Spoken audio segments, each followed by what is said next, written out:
One person, one vote. It's the fundamental theory of our democracy. My name is Brian But a Moss. CBS4 investigation found people voting twice and others casting ballots from the grave.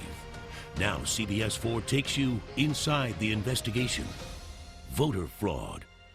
Hello, I'm CBS4 investigator Brian Moss, and for the last 6 months, we've been taking an in-depth look at voter fraud in Colorado. Even President Obama has gone on record suggesting voter fraud is overblown. So we set out to see if there was any truth to the rumors that dead people could vote. And what we uncovered led to a series of criminal investigations across the state. John Grasso was a World War II veteran, a Bronze Star recipient, a father and grandfather who died in 2004.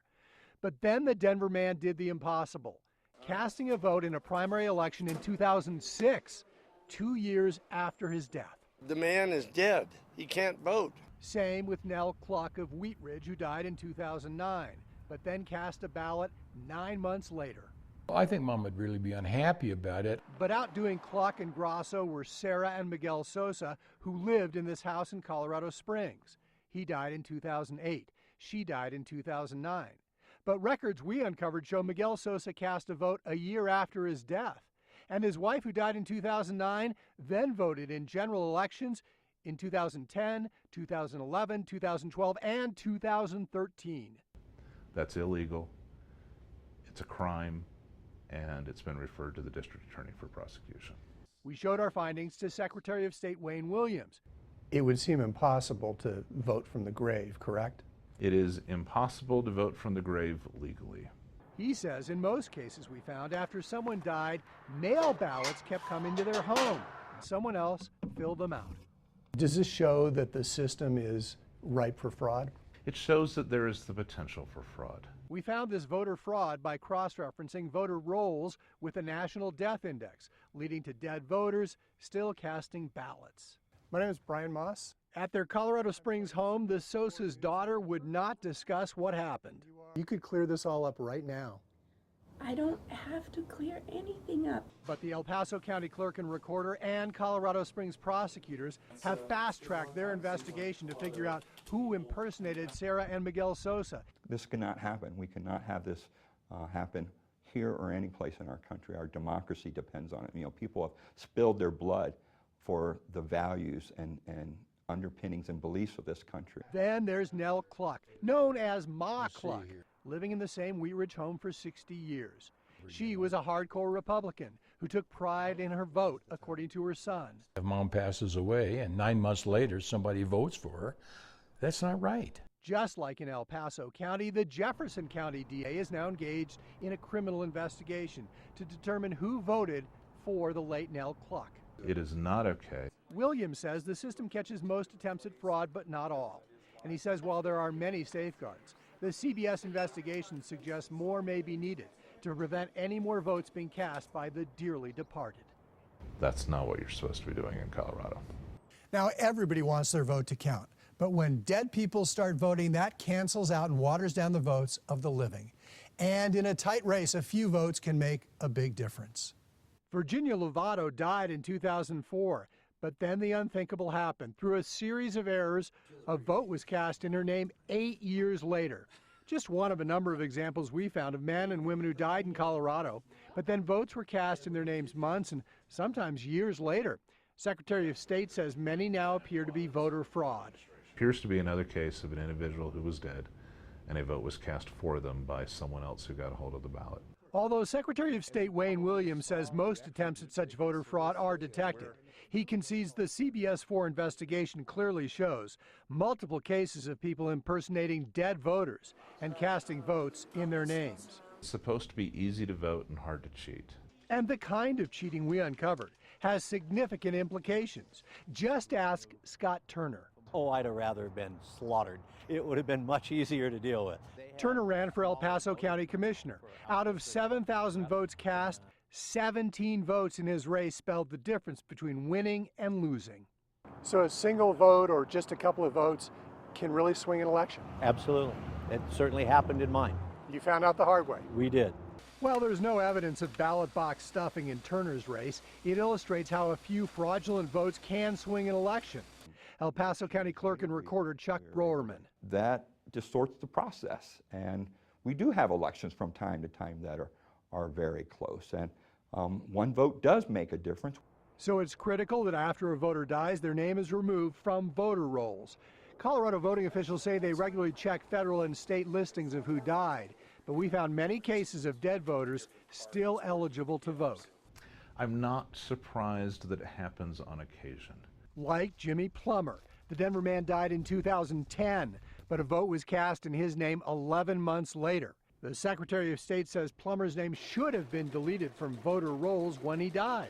We've got a lot of people who are dead who are still on Colorado's voting rolls. There are some gaps. The Secretary of State says in the last couple of years, they've tightened their systems, but on occasion, names have not been properly deleted, leading to the opportunity for votes being cast by the dead.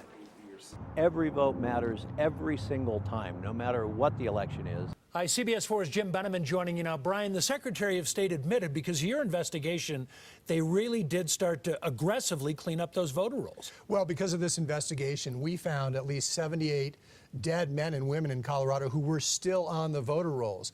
Right now, those names are currently being scrubbed from the rolls, so this problem won't be repeated. Take us through the process. How did you find the dead voters? You know, it was a matter of buying voter history lists from the Secretary of State in Colorado. Now, those lists showed who voted in every election.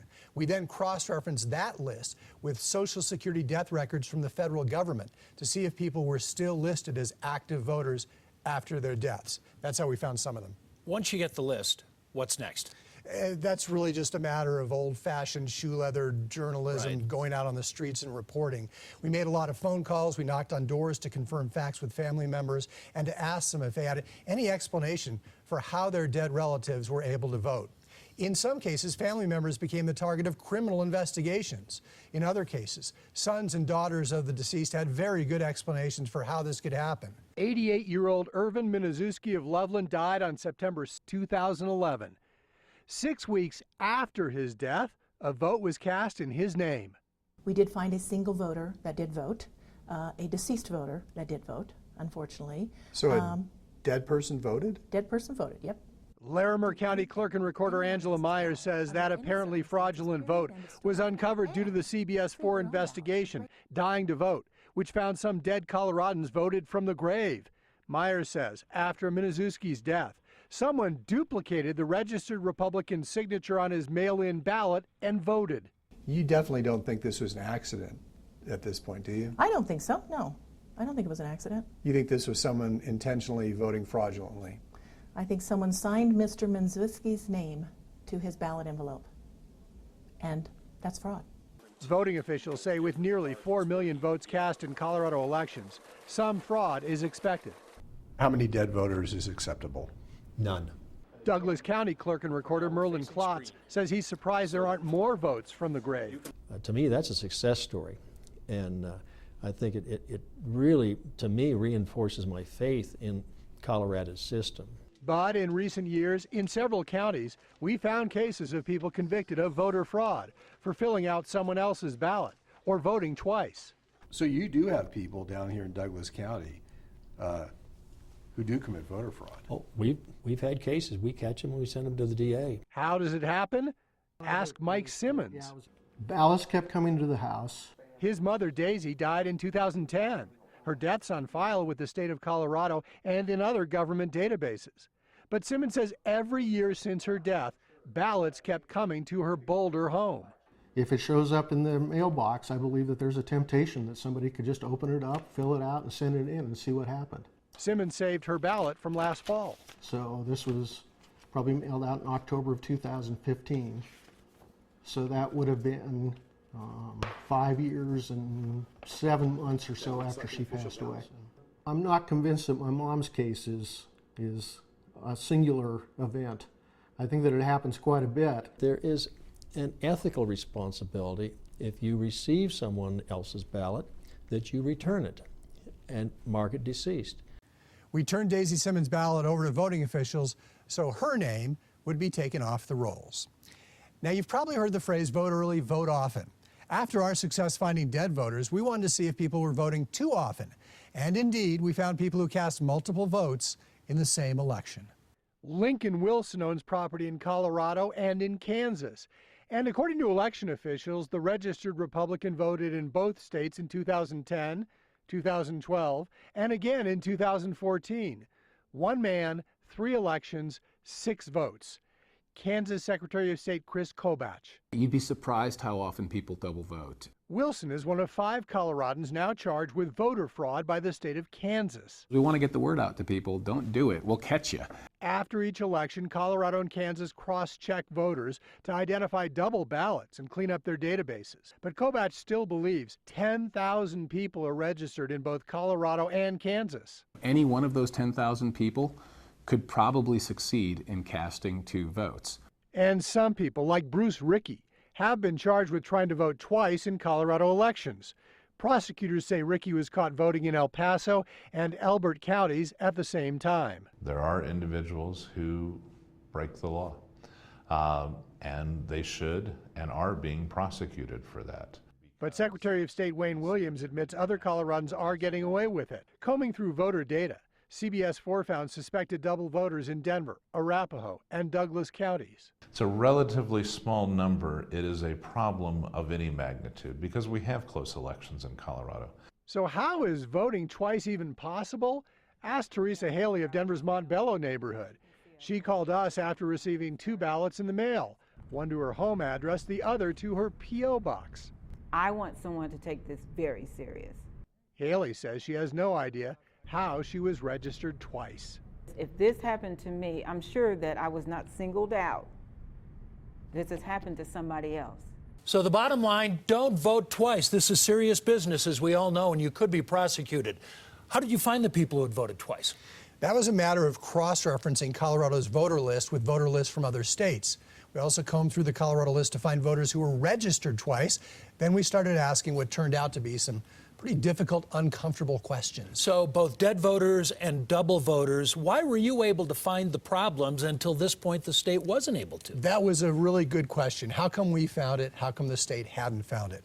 Colorado's voter rolls follow a specific and strict set of rules. People have to match a certain number of categories to be removed. If a name's misspelled by 1 letter or a birth date is slightly off, a dead voter or a double voter will stay on the rolls. Some elections officials are now hoping the legislature will give them more power to clean up their lists. We took what we found to Colorado's governor and the top election officials. They told us they didn't see any evidence of an organized conspiracy to rig the vote. But they said the voter fraud that we uncovered here was certainly real and was certainly a problem. Prosecutors say Tony Newbill of Golden did it twice. First in a 2013 general election and again this past June in a Republican primary, taking ballots that arrived after her father's death, filling them out, then sending them back. She wasn't trying to commit a felony. She was trying to get the government's attention. Her lawyer says Newbill had tried to get her father removed from voting rolls after his death. But when ballots kept coming, she got frustrated and made poor decisions. She's terribly embarrassed. I mean, she knows it was a poor decision. She's a professional, and she understands at this point the seriousness of her actions. Last month, prosecutors filed 2 felony forgery charges against Newbill. She becomes the latest Coloradan criminally charged for either voting for a dead person or voting twice. Donald Trump has repeatedly asserted the election is rigged with widespread voter fraud. We have a system that's absolutely rigged. Like a lot of what Donald Trump says, it's nonsense. Governor John Hickenlooper blasts claims of organized voter fraud, saying individuals are just so passionate about the opposition candidate, they go too far. Both candidates have a lot of anger directed towards them, and that anger makes people take the law into their own hands. So what should we make of the Tony Newbill case, the dozen double voters and half-dozen dead voters CBS4 has uncovered? Elections officials say they comprise only a fraction of the total votes cast. It is a small number comparatively, but to us it's significant because we strive for perfection.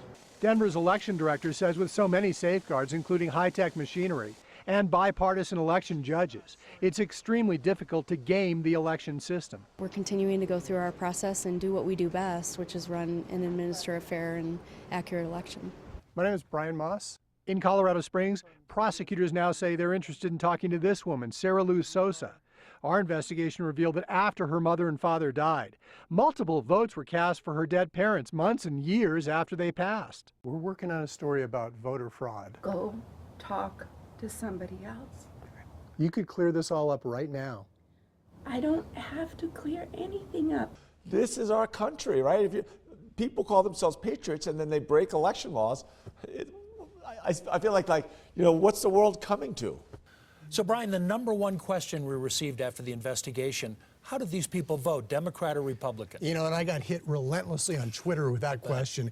Everybody wanted to know because everyone seemed to have their suspicions. But we're never really going to know due to the secrecy of the ballot. We do know that Tony Newbill from our last story was at times registered as a Republican, other times she was registered as a Democrat. But a lot of guessing going on as to who the dead people voted for, Republicans or Democrats. We don't know. Certainly a healthy exercise, I would have to say, because there's been so much publicity, especially since everybody cast their ballots on Election Day. We've got recounts going on, a lot of people worried about even maybe some foreign players hacking into the election system in states around the country.